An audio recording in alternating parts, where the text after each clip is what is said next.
Dr. Aaron Simpkins repaired the fragile artery by clamping off the blood supply to the ballooning portion of the aorta.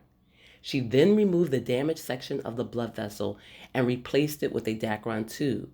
She grafted the artificial tubing onto the clamped off end of the dissected artery. Erin and her team worked quickly and efficiently while trying to ignore the other distractions in the operating room.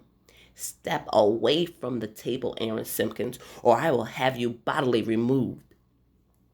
The surgeon glanced up from the cavity of her patient to stare at the chief of surgery. She peered through the tiny magnifying lenses attached to the glasses she wore. Her entire body was shrouded in sterile blue clothing. The patient was also concealed in a sterile drape, which left only the chest cavity open and exposed. Are you going to have security gown up and storm my OR? I can't see that happening. What is this about, Frank? Why the interruptions? You can clearly see that I am preoccupied right now. Take your hands out of that patient, or I will remove you myself. Do you want this man to die on my table? That's what will happen if you stop me. I am near the end of this procedure. Wait until it's done, she ordered in a soft, feminine voice.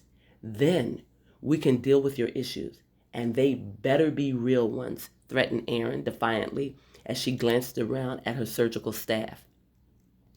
I am warning you, Dr. Simp, and I am threatening you, Frank, she interrupted, raising the scalpel high above her head and waving it in the air.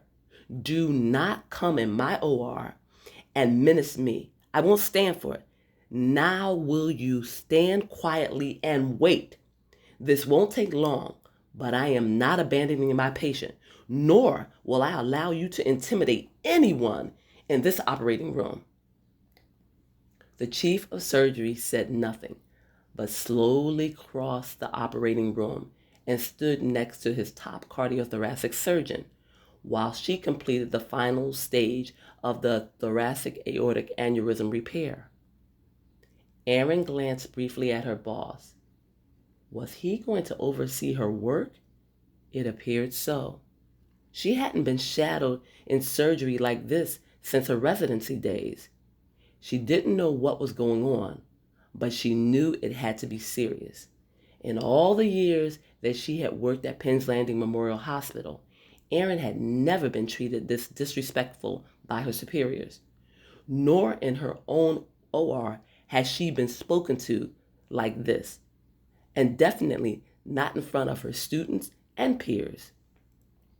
You better have a damn good reason for storming in here and yelling at me, said Erin as she finally set down her scalpel.